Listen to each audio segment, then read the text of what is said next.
Rex Murphy, our guest, born in Newfoundland, a Rhodes Scholar, an academic, a broadcaster, a writer. Of all the things you do, what's the most fun? Most fun if you're... Work-wise. Oh, in work-wise, I was going to say classical music, but they don't let me play at the CBC. I would think it's just making yourself aware of the world, reading. Reading remains, outside of a certain brand of classical music, it is really the strongest of all the pursuits that I know about, and it's a really funny thing, funny in the sense that you find it unusual, is that the enthusiasm you have. I was reading only, again, last year for the 5th or 6th time, Moby Dick. And, you know, 30 years since I read it the first time, it's still fun. It's one of the few enthusiasms that doesn't decline either with vigor or age, and it's also one of the few ones for which we will not burn in the afterlife. So reading is fun. Of course. And when you read Melville when you're all grown up, it's a totally different book. Totally different book. Always and ever. And in fact, if you read it successively during your adult life, Melville had a mind in certain ways as large as John Milton's, Milton being Paradise Lost.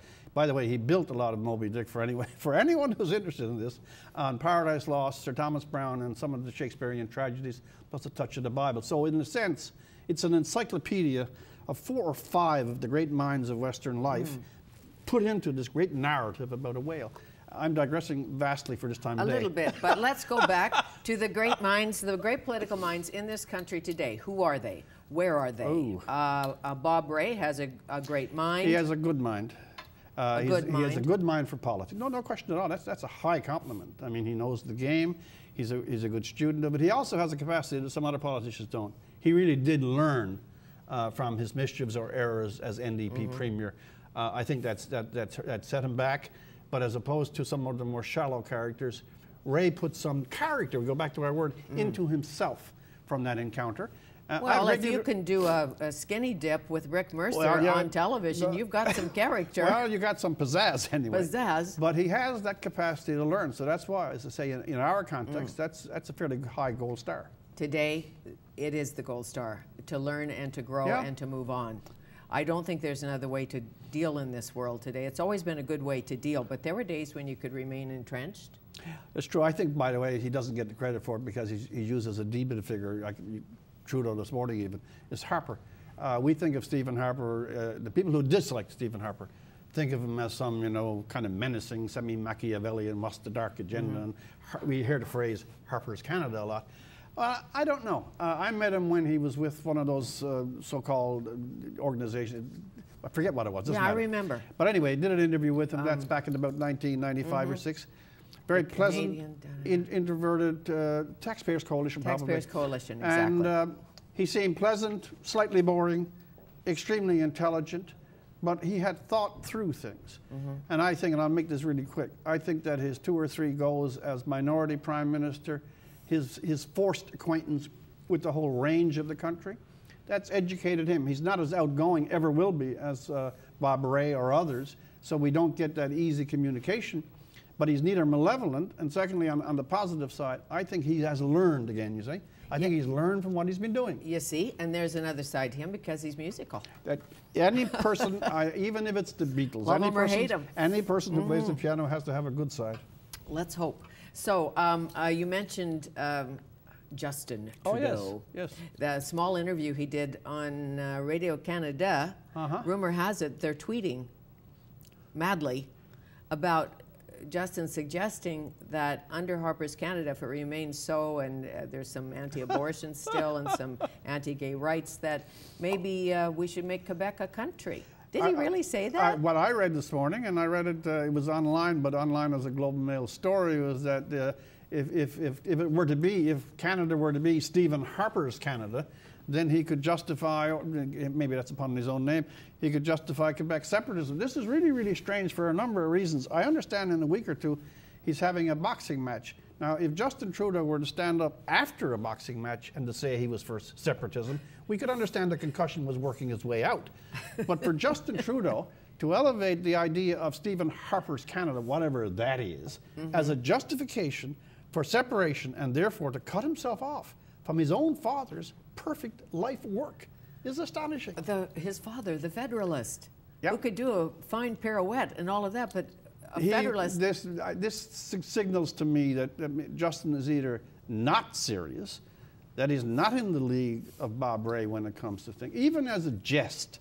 The idea that you don't like the current administration, this is a partisan remark, Harper's Canada, you don't like the current administration, well, that's enough reason to take Quebec out from the son of the most federalist prime minister we have ever had. I know. I don't understand it either, and I hope there'll be more to the story. I think I mentioned Lindsay Lohan at the beginning of this little chat. Maybe we could bring her back for reference again. Perhaps. Perhaps. But young Trudeau, Justin Trudeau, has said he does not want to be the head of the Liberal Party yet because he has family and considerations. Who wants to be, do you think? Who will be?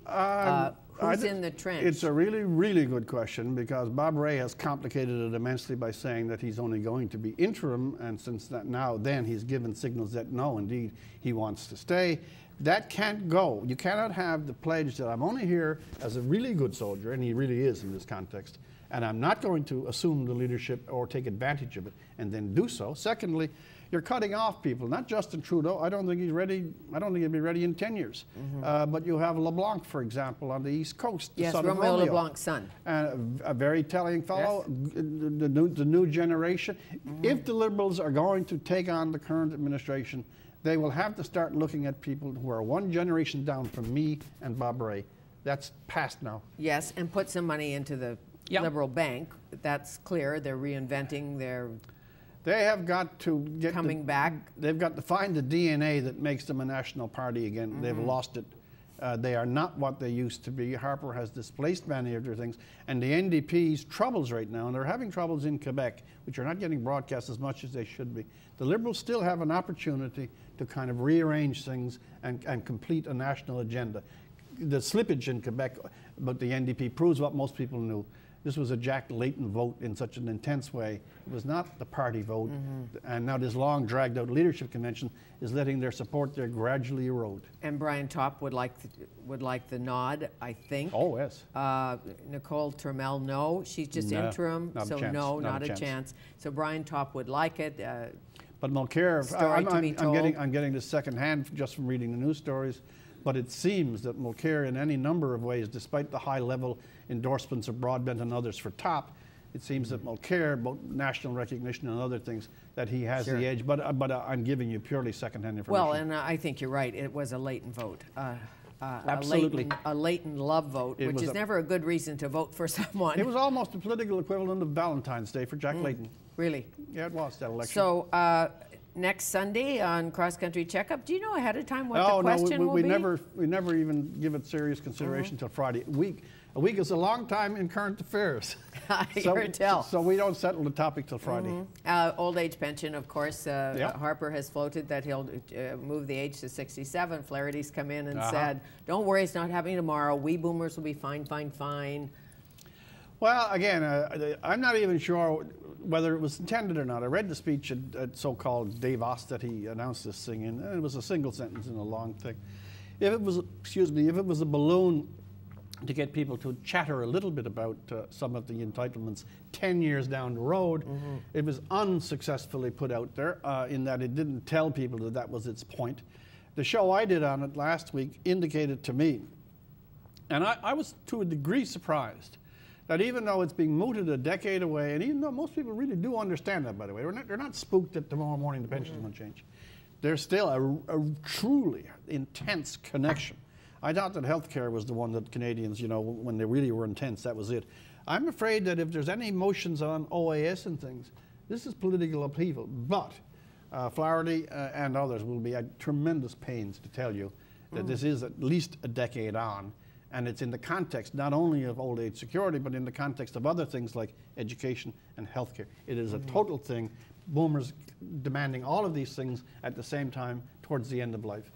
It has to be a discussion, by the way. There's not a country in the world that has a modern economy that is not speaking at some point when all these boomers jam up at the end. Yes, well, and especially with the science. We are living longer. We're not dying at birth anymore, not much, and we're living longer, and we could be here at 104, and what can the government take care of us? We're disappointing the generation before us and the generation after us. Pretty much. We're greedy and selfish. Pretty much. So Mitt Romney, the GOP candidate, you think, or will Santorum come back? Or I don't know where this one is going. Michelle Bachmann's out. I'm beginning to think that Romney's little coat of kind of low-key inevitability, no one is excited about Romney, that's been shattered. I don't know if that assembly there will settle this thing before they go to convention. And I would ask you, where are the women in the race? I guess Sarah Palin took care of that. Well, Michelle Bachmann. Well, no, Palin took such a battering universally from the press to a degree that I think was grotesquely unfair, and could even almost amount to something that should be interfered with. The press was so mean. She's a smart woman. She's at least as politically clever as anybody leading the pack right now. She has better instincts than Obama. She mightn't have the same amount of learning, but what's his learning got us? Not a hell of a lot. Women, it wasn't a woman thing, but I tell you what, Sarah Palin couldn't have been beaten up as she was if she were a man. That's a fact. Thanks for that. You're more than welcome, and I'm so pleased to be here on Valentine's Day. Nice to see you. Happy Valentine's, Same to as you. they say, this contrived holiday. Or maybe not. Maybe it's just about romance.